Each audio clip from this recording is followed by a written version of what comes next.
All right, we'll get started in just a minute here.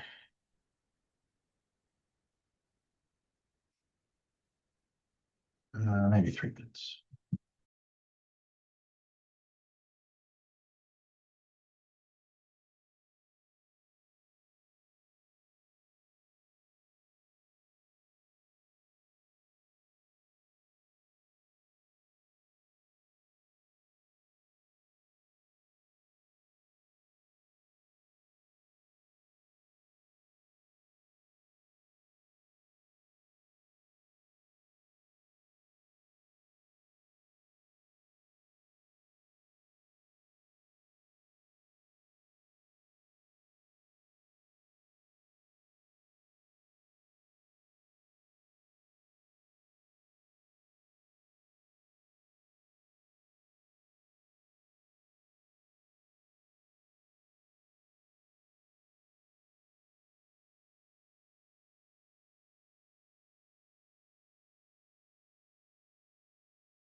All right, we can go ahead and get started. Welcome to the 85th OpenCost community meeting. Um, we'll go ahead and get right into the community meeting notes. We have our bot now posting meeting reminders to the OpenCost channel the day before. I think, in terms of other frequencies we'd like to have is we'll do 15 minutes before. Uh, we'll also post another notification just to help folks remember that we're meeting. Um, an interesting community member contribution is this welcome bot actually that we're evaluating, and it basically, DMs, uh, it greets the user, and then some pointers to work on like good first issues and things like that. I think this is a really promising project. We just need to test it out, right? I think this would be a really great, like I've seen this happen with other channels that I've joined. It reaches out and helps people because one of the most common questions we see on the OpenCost channel is like, how can I help? Where can I get started? So I think that this is a really interesting project. I just wanted to bring that up. We're looking into it. Thanks to Tushar here for implementing that. So we're definitely excited about that. In other community notes, um, we are in the Sneak Developer Program now. So this is a program by Sneak that open source projects can get access to the enterprise grade Sneak security software. We have been accepted into the program. We are still figuring out how to actually use it in our project and what it will do for us and how to put it into our CI and leverage it fully. I think Warwick's kind of running point on that. So yeah, definitely stay tuned here, but we're excited to explore that further. Moving on to the OpenCost Infra project. We're still trying to get OpenAI cost deployed. We've rebuilt the plugin for OpenAI costs. It's truly a matter of deployment. I'll take this on as an action item here because people are very interested in external costs. And I think this is a great demonstrator of that. The fact that OpenCost can not just do Kubernetes costs, but arbitrary costs. Um, moving on to integration testing. Warwick's still looking into the inconsistency between Prometheus lists and Prometheus back test. We have merged in some code to automatically test autocomplete. So if anyone is excited about that, definitely check that out. As you can see, we actually have a lot of open integration tests. We have some folks on the IBM side that are helping us test our code out, which is really great. And coming up with the whole test program and all that. So, we're always working on our enterprise stability here, as we move towards graduation someday. That's a necessary prerequisite, obviously. So definitely check that out. Yeah, as I commented, like these are the issues in an integration test. This sort of lays out the roadmap, right, for what we're going to be doing. Chaos testing in OpenCost, right? Like, can OpenCost perform well in a chaotic environment? We'll find out, right? We want cloud costs testing, pod restarts, all sorts of great stuff here. So shout out to the folks working on these. We're really excited about it. Cool. Moving on. OpenCost BinGen, all of our CI/CD is implemented and merged. So we are now better positioned to accept uh, community contributions because we do stuff like code QL, right? Sonar scans, unit testing, right? Formatting testing, all these things that people expect from an open source project and things that help the maintainers, right? When folks come in and want to contribute, right? Guardrails. I want to talk about this one. This is a pretty controversial PR and it fixes a lot of things, but you know, this is controversial here. Um, So I just want to float it by the community if anyone is waiting on this. I think we're going to close it. Um, Closing. This is control. Oh, and view others.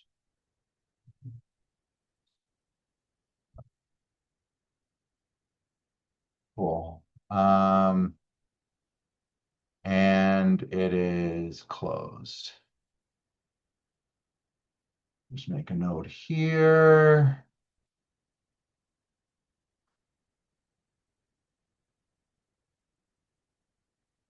All right.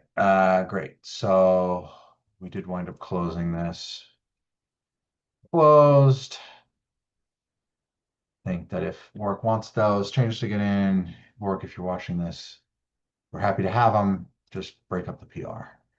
Be great. OpenCost AI, again, this is our self-hosted AI agent that, helps with finding optimizations, executing right sizing, and a chat-like interface to OpenCost. No real movement here. We still need to test this, right, and see, is your laptop computer enough power to power the LLM for the purposes of, cost optimization and chatting, or do you need a GPU? All good open questions. Um, yeah, so that's it for the AI project. Let me know if anyone wants to play around with that. Moving on to the UI, we have some issues here that uh, you know we installed Lighthouse, right, which is like a web SEO optimization tool. I think it's good, but Lighthouse struggles here. Actually, there used to be a comment from Lighthouse here. Here it is, Lighthouse audit. Lighthouse doesn't uh, run well on third-party PRs, right? Because this could be a vector that you could scrape the token by committing malicious code and do bad things.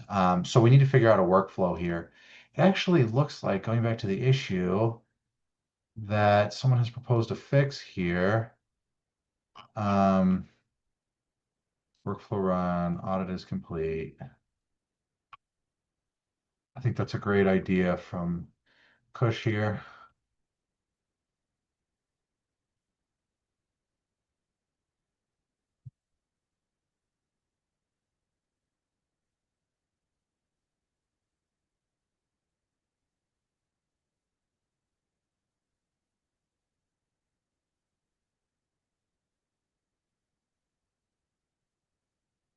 Cool. All right, great. So Kush has some interesting ideas there. That's great. A PR up for review here. UI, URL, base name. We've been going back and forth. Um, Netlify VC, Thomas approved this, non-legacy, verified. This person's been maintaining it. I think we will just review the changes since we last looked at this together. Default values are already in here. Okay. Uh, Nginx template, block does not appear for me. All right, I think we're going to approve.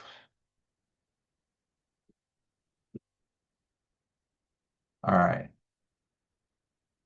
And anyone on the calls, feel free to speak up or chat if you disagree with this. We'll dump it in master. Main branch, whatever. We can just check on the UI PRs. All right. Just a bunch of Dependabot things. We aren't going to take our time here to. Oh, actually, this is all right. We can look at some of these. Include unallocated toggle. There are 100 lines here. Include unallocated toggle. Checkbox. Driven by the standard. Report builder. Include unallocated costs. Let's see how this goes. So if we go into reports, namespace cost, unallocated. So I guess this would occur when we group by like stateful set. Cool. That's pretty nice. And I think great UX. What did this person say about it?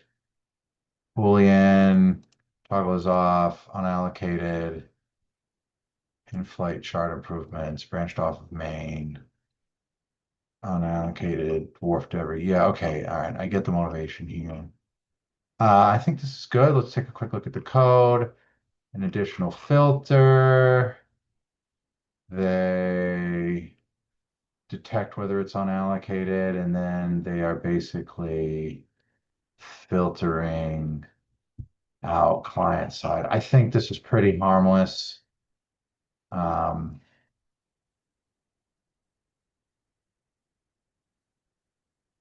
thank you, Tormod McLeod. We will approve, merge. We'll hit some of these another time, I think, or we'll see how many we have left from this individual.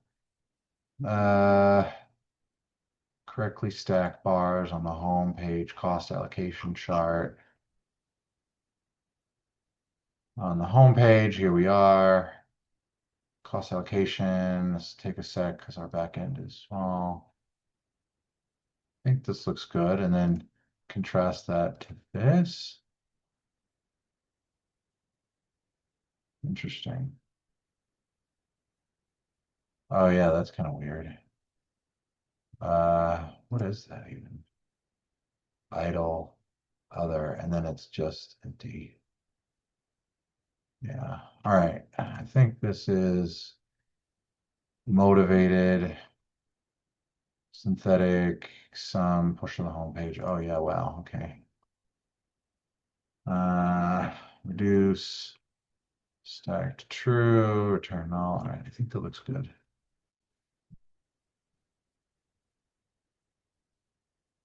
Great. Well, it's good to see that people are helping with the new UI. People are using it. If anyone on the call has any feedback on the new UI, we'd always love to hear it because you guide our roadmap here. Awesome. Well, that's super exciting. Right. So training videos, just a standard we need new videos here to help people learn our software. Uh, and I'll comment this just to see if it works. So let's work on it. All right. Right. Moving on to the website here, we have a new cloud provider support, the Stack Cloud Provider, which I believe is like a European hyperscaler. Looks like they've added in Stack here, and then cost namespace, detect Stack as a cloud service provider. Okay, let's check how this renders on the website. Documentation, integrations. Where is this? There's installation, configuration. Stack it. Okay, great. That appears. Prometheus.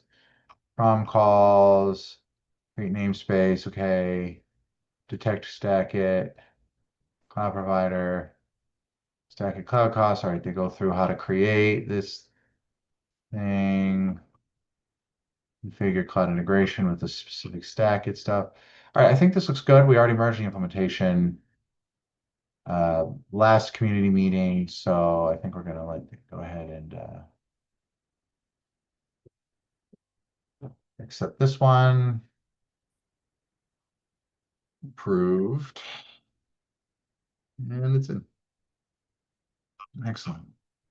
Other pull requests that are open, it is a bunch of dependent bots. I can merge these later. We don't need to all do those together. Those are pretty uncontroversial. Just an update. We have added IBM's logo to OpenCost because a lot of us here working on it work here. It's added alphabetically. Yeah, you know what I'm realizing? We're missing Randoli here too. I know they're on the enterprise support, but if anyone wants to PR that fix, definitely would accept that. Cool. Moving on to OpenCost Core or OpenCost. We're experimenting right now with image signing. So I think we are signing images. We just need to propagate that down to the Helm chart and you know, make sure that folks know we are tightening our supply chain so that they can, know what to trust and use that enhanced security. We've got a few PRs, it looks like here. We can look at together. Timeouts to HTTP pricing while reading through the cloud pricing code. A bunch of pricing fetches don't set any timeout. Okay. Yep, that seems like a pretty solid fix. State file is large, context background, TLS. Okay, so passing in a context, default client, HTTP util, so a global timeout. I think that's good. Okay, testing on the client, it's always good. A new HTTP util, I think that's good. Centralize things, pricing timeout. Yeah, I think that's okay. And then a bunch of setup for the base. Testing all of these fields. Yep, asserting things. This looks good. New server. Make a streaming get. Rejects bad URL. Good testing. Rate card, zero value, no timeout. Okay. I think that's okay. And then OTC. All right, I think this is okay. If anyone has any concerns, let's speak now. Never hold your peace. Okay.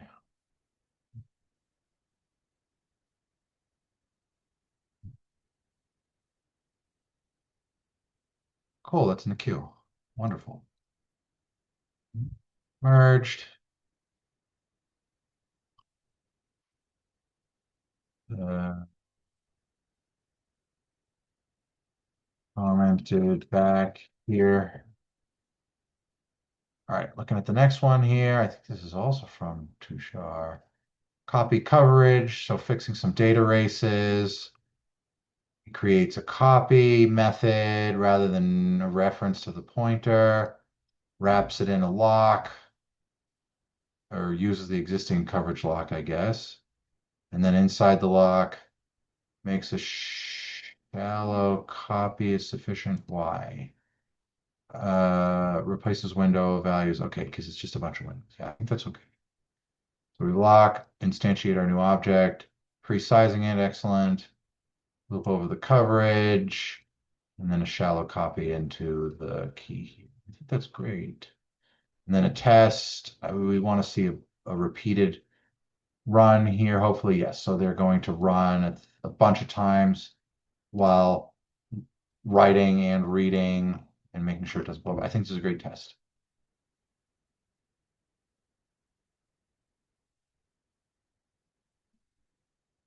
Obviously, not perfectly deterministic, but I think it's the best we can do under the circumstances. That's in the merge queue. All right. What else do we have here? Make on-demand pricing OS aware for Windows nodes. Looks like this person has responded a lot. Yep, okay. So they did do an AI code review pass. This in general looks good. New unit tests. Okay. Let's check this out. Retail price, Windows retail price. Yeah, I guess it's basically Linux and Windows, right? Like, what else would you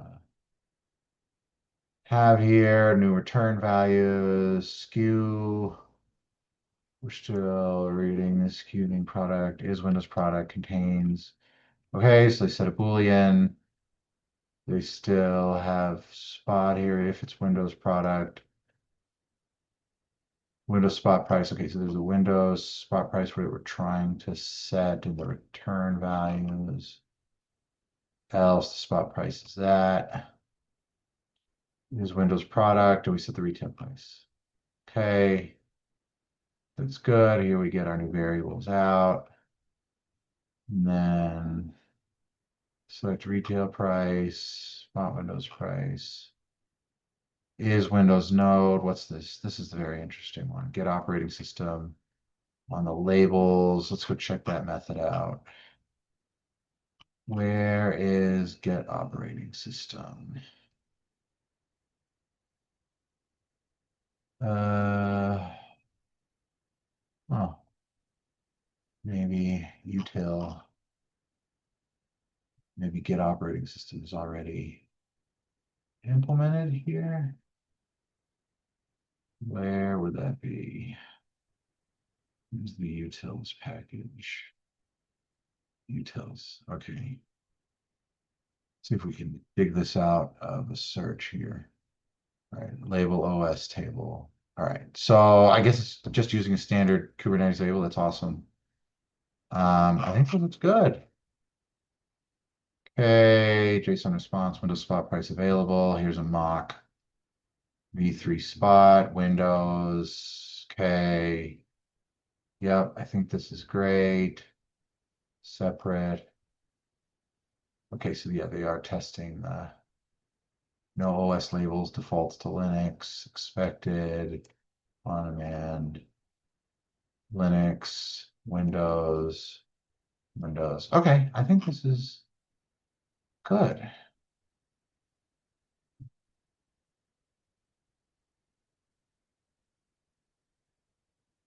Approved. And then it goes.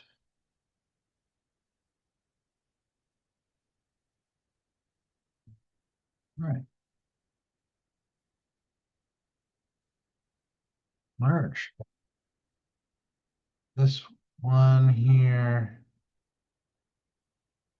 Support KSM v2 node capacity allocatable.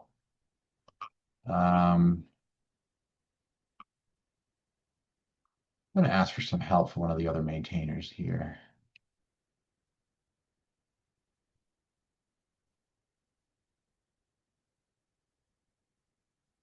See if Matt would be willing to help us. Matt and Sean are very comfortable with this.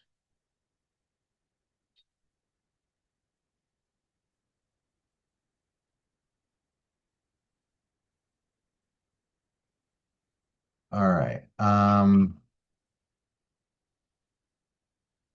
We'll say the resolution here is asked for help from other maintainers.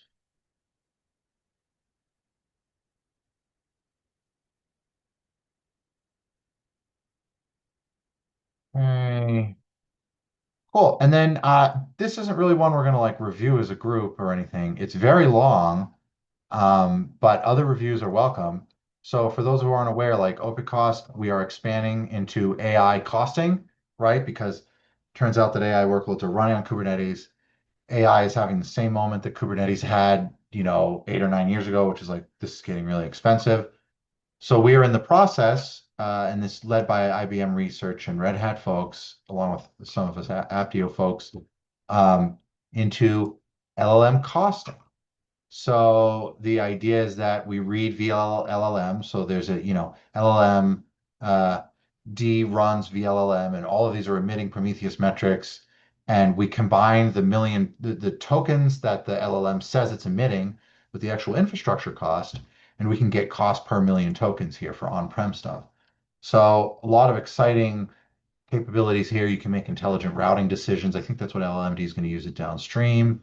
You can get like cost by model, right? Cost basis, whether you're generating or inferencing, or I guess generation is, output tokens, and then prompt is input tokens and that sort of thing. So I've been giving this a lot of reviews. I definitely would welcome community input here. This is going to be a huge part of the project. Um, and probably is frankly most of OpenCost's growth vector for the foreseeable, frankly. So yeah, definitely welcome input there, especially from our downstream vendors building off of OpenCost. Like, what data do you want to see so you can save your customers a bunch of money on AI? In other news, we merged a streaming bingen pull request here. So OpenCost is gradually getting the ability to like, store data independently of Prometheus, right? And so we're doing stuff like we'll stream our data directly to S3, for example, right? So we just do a streaming S3 put, so that way, OpenCost can store its data and eventually, hopefully, read it back out later. So that way, you can reduce your Prometheus retention, and if you lose your Prometheus, you won't lose your historical cost data. So just wanted to sort of bring everyone's attention to that. Um, Moving on to the Helm chart, we can look at it here. Just this big issue that the release immutability is a problem. There's some discussion about immutable releases. If anyone has any ideas on how to create immutable releases with assets on the release, let us know. Um, Looks like we have Sean approved this 2 weeks ago. Yeah, code review on the DCO, please. Uh, we'll ping the author.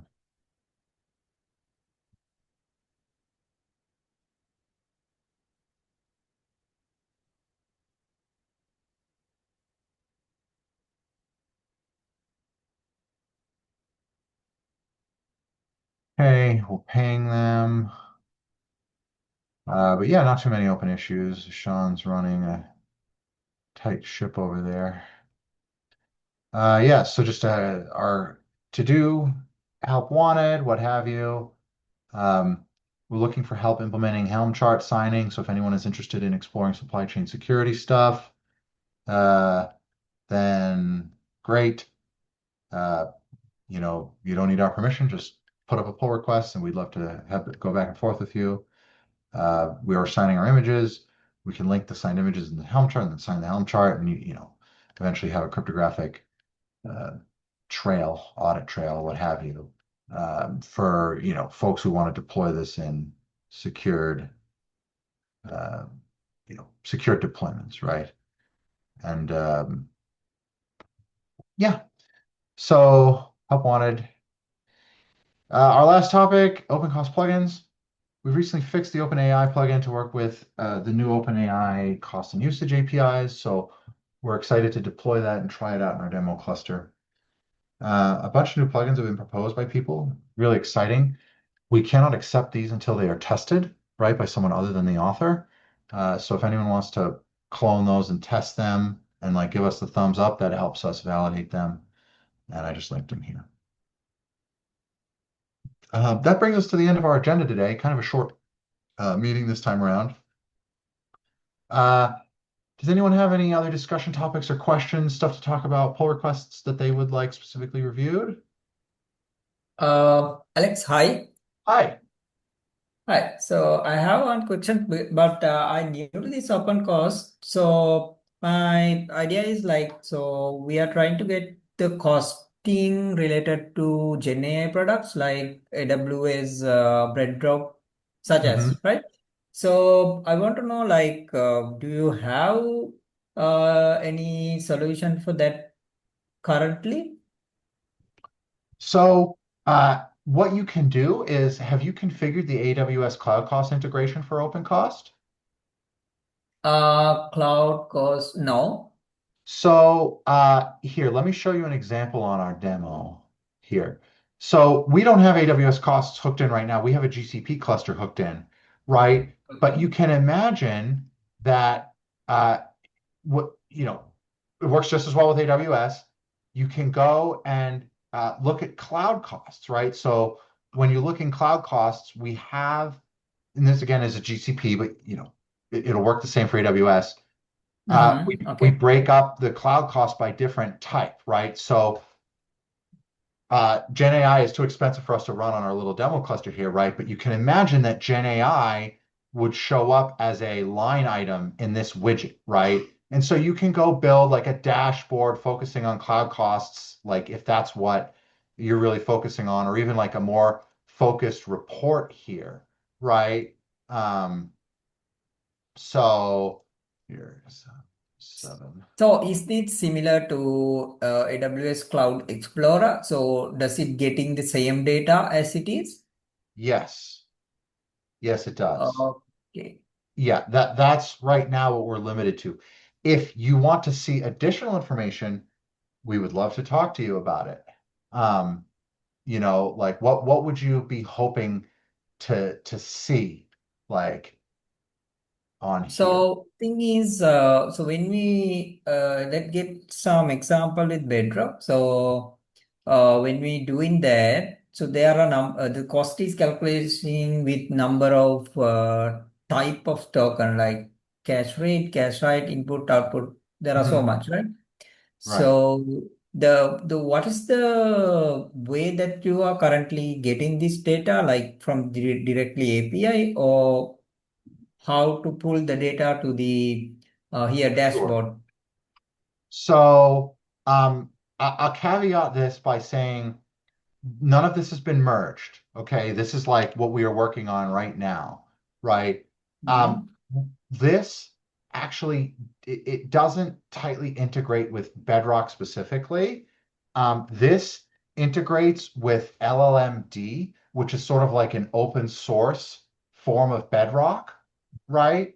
And so what we do is we rely on metrics exported by LLMD and VLLM. Let me expand my window a little bit here and let's look at some of the specific metrics that are accumulated or we rely on. So it's like, that we rely on VLLM, which again, is sort of a self-hosted open source form of Bedrock.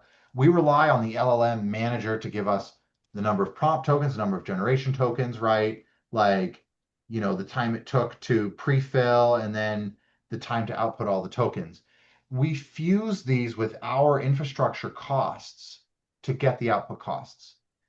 Now, this can absolutely be extended to hosted LLM solutions, right? Uh, it's just AWS Bedrock is going to have very specific metrics that we need to query, right? Mhm. And I don't know, I don't even know how they would come out. Do they come out in the billing report? Like, help us find out how Yes. many millions of tokens Bedrock output. Yeah, yeah. So the same way I understand. So, but I usually we use open telemetry. So, Okay. but I'll check this PR and the get some understand how the matrices are getting via VLLM. So the thing was, in there some token were missing. That's there. So because of that, our generating cost and the exact AWS cost have always kind of a difference. So example, cache write is not taking at all. Right. So, but what I found recently, if we match with AWS cost usage report, so they are exactly have the numbers. So I just want to know you guys have some kind of idea about with these related. So yeah, it seems fine. I will look into this. It's great Yeah, help. we don't have a way to like break down per token costs in Bedrock, right?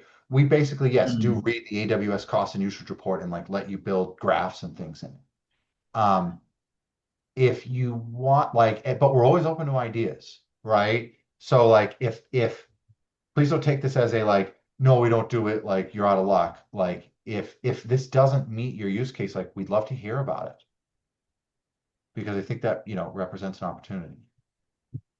Yeah, Alex, I think Mm. that so that just to add some color to what Pastor is saying, we're trying to figure out if there is some things that we can contribute to OpenCost or at least some fundamental stuff to make it a little bit more easier for anyone to kind of add that kind of functionality. Yeah. Maybe best option is, Alex, we'll study the current approach that isn't this the one that Ajay started and kind of punted to someone else?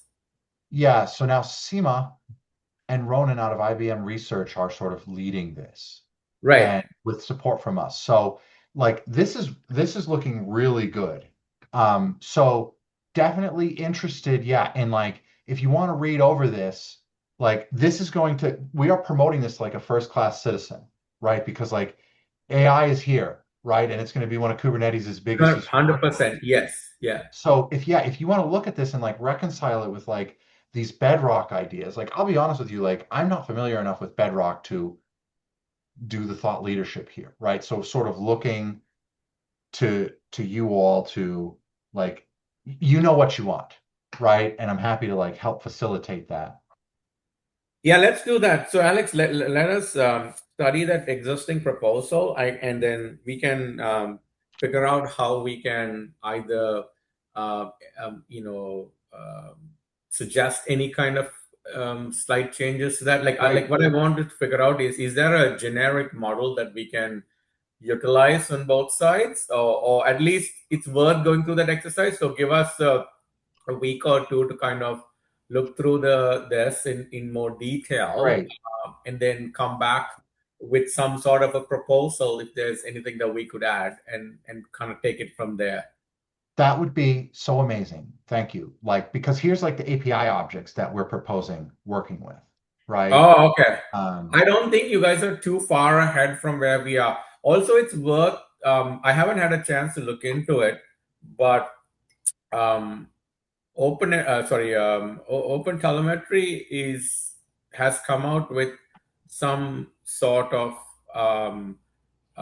semi-standard on instrumentation. So just between, like, in the spirit of cooperation, the mhm, way we looked at it, this has two ways to look at it, right, Alex? So one is you look at it from the model provider perspective, which is mhm. probably what, like, the LLMD stuff is doing, right? Like, Yes, because that's the one that's serving, and it does have the token usage and stuff like that. right, Where we looked at it initially was from the client applications perspective, grab the usage from there, and then use the dollar value from the cloud vendors to kind of right, calculate it, right? But that there's always danger in doing that, because there's slight difference between what the client application may see and what the actual model provider will end up, because right, at the end of the day, the model provider is the authoritative source, right? Like, if right, they give us a bill, we have to pay. So right. yeah, So I think like maybe what we could do is figure out like that's kind of two parts to it. But I think the LLMD one is interesting because you are looking at from the model's perspective. So maybe we could look at it from that other lens and figure it out. But if you're open to it, we can also probably discuss and figure out if there is a way that in the case where that sort of instrumentation is not available, perhaps using client-side metrics. Because at the end of the day, as long as you have the usage metrics, then you can figure out the cost, like a per million tokens or whatever kind of a unit Yeah. cost. Then you can end up calculating, right? Like we are not very far from the actual AWS billing. So I think both models are viable. Give us 2 to 3 weeks, and we'll come back with some sort of proposal after studying the approaches. Right. Yeah. Yeah, no, I think that's a great call out. And I don't think they're mutually exclusive, right? I think our opportunity here is like, can we design an interface or standard or spec that meets, Yeah. like, I think that's the real opportunity here for us to Mhm. like lead this in an open way, basically, right? Yes. The server side is well covered here, right? Like Seema, has been very thorough here. But yeah, like the client side for when it's not an open model or something, Exactly. it needs to be Exactly. handled. Yeah, for Yeah. sure. Good. All right. Yeah. Hey, not to hijack the meeting, but do you know another area that we are kind of interested in cooperating and collaborating, especially Pasindu, is the cube model of that kind of changes. Yeah. Um, have we moved past the sort of like the initial stages of it? Yeah. So cube model, this is actually a great time to be asking this question Okay. because cube model is getting ready to ship, honestly. So cube model is, designed a lot to fix a lot of issues. And it's going to have GPU class support and as a first class citizen here. So I'm Right. going to put this PR in the chat. We would love a review of this. Like I am currently in the process of reviewing it, but it's like we have stuff like, now a DCGM device is a first class citizen, right? Um, and we query DCGM stuff and enable the right sizing and optimization of them. And we cover a whole bunch of other stuff now too. So Cube model is very close. I think Sean is hoping to merge this within the next couple of days or weeks. Oh, okay, that's awesome. Yeah. Could you help us with the link to that original proposal and the PR so Pasindu can study it a little bit more? Yeah. I can't promise that we can, contribute right away, but we're trying to kind of get our hands. But I mean, any kind of probably feedback is probably useful for Sean. So at the least, testing. Yeah, I mean, absolutely, right. There you It go. it definitely, yeah. So this is part of it. I'm just gonna dump these in the chat here. Yes, So please. Yeah. yeah, Pasin I to mean, make a look, note of this, like this link when he puts it on the chat, and we'll Yeah, I'm discuss it. getting. Yeah. Yeah. and yeah, so it's yeah, so that's modular open cost. I don't know if there's a cube model design doc out here. What about the one you gave me? Like, I mean, I can give him that. Remember for the talk that I used that? Yeah, you can give him that, I think. Yeah, I don't think it's progressed. Beyond that? Okay. Yeah, I know what you're talking about. You can give pass and do that. I don't know if we have a nice, like, coherent design doc. Honestly, Sparsh was our mentee last year, and he Yeah. did a really great poster that he actually presented recently. Oh, That so is, this might be useful. yeah. So let me download it. and I will I'll put this in the Slack channel. Okay. And I'll dump this in here.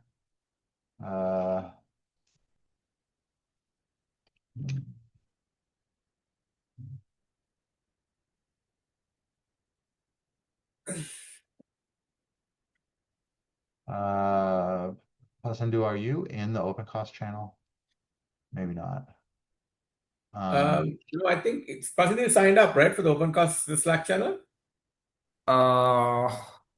I think We should no. definitely be in there. Here's an inducement. I just put this PDF in the Slack channel, and I replied to you, Rajith. Okay, cool. So All you right, I can will. glance it over. I I will think you get did a them great onboarded. job on this. Like, I think this is Sparsh implemented a lot of the initial cube model stuff and, got into teething on some of the real hard problems here. So, cube model's coming. Um, as of in a few weeks, it's going to be able to be consumed by downstream stuff, right? And combine this with all the bingen stuff we've been doing, like you can just start consuming OpenCost bingen of this downstream in your analysis pipeline. Okay, okay, good. Yeah. Yeah, we are prepping the stage for that too because we've, finally caught up to one of the latest versions of OpenCost, and so we would love to take it for a spin and help as much as we can. Honestly, Like we've invested a lot in like the back end stuff here, right? So like OpenCost BinGen, like BinGen is highly optimized for OpenCost. Matt has introduced two-pass encoding, so we bank the strings and organize the strings in like a priority queue, and it's very, very compact data. We compress it, so it's an extremely space efficient way to save OpenCost data over years, right? It's what we're using downstream to save years of data for customers without needing to have Prometheus have a multi-year retention. my God, yeah. So it's very, very cool stuff. So definitely would love to have more BinGen users, consumers, what have you. Okay, cool. Awesome. It's a very space efficient way to save the core OpenCost stuff that we don't have a way to read it back into OpenCost, maybe someday. But Right, you're but you not have. too interested in that. You're reading it up downstream to do your own proprietary analyses. That's what we're doing too. Yeah. Right. Okay. Interesting. Okay, I wasn't aware of the Benjamin approach. Yeah. So no more real-time querying of Prometheus, right? If you use the BinGen, right? OpenCost just produces the BinGen over time, very small, highly optimized files for Kubernetes formatted cost data. You read those in, you can load them into whatever data store you're using downstream. Yeah, exactly. Yeah. And then, it basically it meets the same high level goal as the Parquet exporter, but it's got a lot of engineering into it to make it very small. Okay, interesting. And now that part is in OpenCost right now Yeah, to we open source BinGen. Earlier in the meeting, we went over a PR. Where is it? Where Matt has shipped BinGen updates. So, we stream, right? So when you use BinGen, you radically reduce OpenCost memory footprint because we stream it right to S3.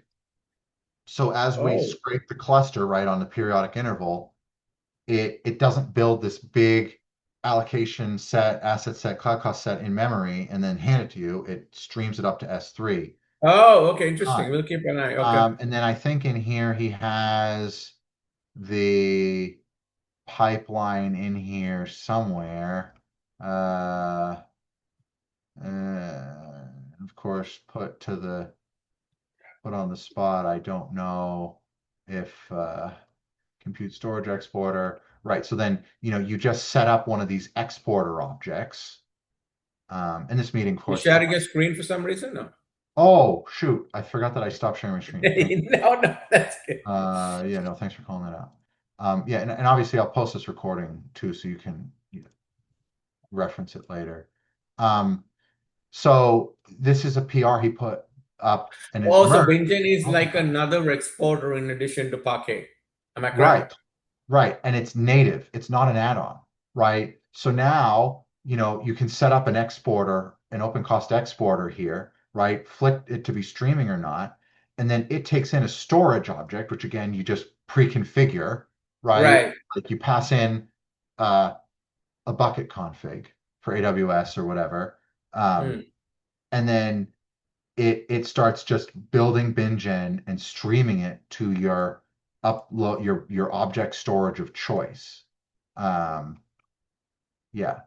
And okay, so yeah, you instantiate this. Interesting. You Okay. instantiate a new pipeline export controller. You initialize the storage, and of course, check these APIs out to understand how it works. But like, you give it a source. Again, there are examples of this being used, and then you just set your storage up to be whatever your object store is, and then it just starts scraping the cluster, uploading all the BinGen. Like, this has kube model support too. So you can just be getting kube model streamed BinGen compressed into your object store. And then that's when the Interesting. TCO gets very low because it reduces your agent memory because you're only, as you're reading off one container at a time from Prometheus or from Cube's, the Cube API, you're just bingenning it and jamming it into the stream. You aren't building all million containers to build the big bingen file and uploading it. It's a continuous encoding process. It's really Oh, very it's nice. Okay, so it's pretty it's okay. miraculous, honestly. So it reduces memory footprint. When you ingest these, it reduces memory footprint too, because you'll see in BinGen, which again is a different project in OpenCost, right? But like you can stream the decode too. So again, like if you have a customer that is producing 3 GB BinGen files, you don't have to hold the whole 3 GB file in memory. It's gzipped, which is, a streaming compression. So you just start using the streaming APIs from the bucket store and just stream it through one container at a time, one node at a time, process the node, throw it away or put it in your data store, do whatever you do, and then throw that line out, pull the next line. So it really, Hmm. we have seen significant resource reductions with these changes here. Oh, okay, interesting. Okay. We will Yeah. definitely take a closer look at it. And thanks for sharing it. I appreciate it. Yeah, That's yeah. No, thanks for the guiding questions. awesome. Cool. Anything else? We're almost out of time here. I had a one question, and I mean, the last couple of weeks, because of some personal things, I didn't pay much attention. Did we end up submitting anything for KubeCon? I know the deadlines and everything has gone way past. So Seema and I did submit on this AI work, this LLM Okay, cost work. right. So we have one paper in. It's like a LLMD and open cost collaboration is the angle of like, AI is expensive. Here is a collection of CNCF projects that can help you make it cheaper, right? Make And it cheaper, optimize right. it. Did you Um, guys end up getting a maintainer one? we did not. I did. Yeah, we probably should have submitted a maintainer, Bridget, and maybe you and I should have been in contact about it. Um, Yeah, no, it was my bad. We may uh, be able to try it because it's a different stream. They always have a couple slots open for it. I think it's yeah, less merit based. It's more about promoting CNCF. We can ask. I forgot the lady's name. She knows this stuff. I can ask her. Forgot. Tomo. Yeah, Tamo. Yeah. Yeah, yeah. I mean, you're welcome to reach out. I'm happy to facilitate as best I can. Um, Yeah, let me reach out to her and I'll keep you in the loop and see. I mean, we passed the deadline, but wondering if there's a way that we could sneak in a maintain because I find the attendance to the maintainer talks is was pretty high in EU. It was like there was standing room. I'm assuming it would be the same in the US. It's kind of like some people come there just to kind of get the updates, and there was massive interest in Cube model. okay. Yeah, let me reach out and get back. I'm sorry, man. I was a Okay. little bit, No, hey, out of pocket the last couple of weeks, but life happens. I know. But yeah, if you want to pursue that, like, please let me know how I can support you in that. sure. Yeah. Yeah, and ideally this time, if one of you guys can join, it'll be a lot better, I think. Also, Okay. generally when there's multiple people in a maintainer talk, I saw it's like very highly received. So Okay. let's see if we can do something jointly too. Yeah, let me reach out to her and see if like are we too late? Can we get Great. something? Yes, yeah. Okay, let's do that. All right. All right then. Thank you. All right. Thanks, Hey, everybody. last time, sorry, one last question. Last time we had a few more people joining from beyond, us, Randolian, KubeCast, right? Wonder what happened to those folks. I think they join ad hoc, right? Like we resolved their issues, which is a good thing. Okay. But I mean, my assumption is just like, folks are busy and they join to help get their PRs in, which is great, right? Yeah. Like we're happy to have them. But at least I don't have an expectation of that being a more regular Gotcha. thing. Yeah, there was one other company that I talked to. I don't know if you heard of them, like Open Choreo people. They're No, I using haven't. OpenCost. Yeah, so I've been encouraging them to come, like at least have one of their Great. engineers join. Yeah, but we will come, and I really appreciate you carving out some time to do this every couple weeks. Oh yeah, Not no something that problem. you Yeah. have to do, but you're doing it. So thank you very much from our end to you. Oh yeah, no, thanks for coming. Yeah. All Awesome. right. Yeah, All let's right, keep take care talking then. about all these things we've talked about. All right. See y'all. All right, see you. Take care, Alex. Then bye bye. Bye.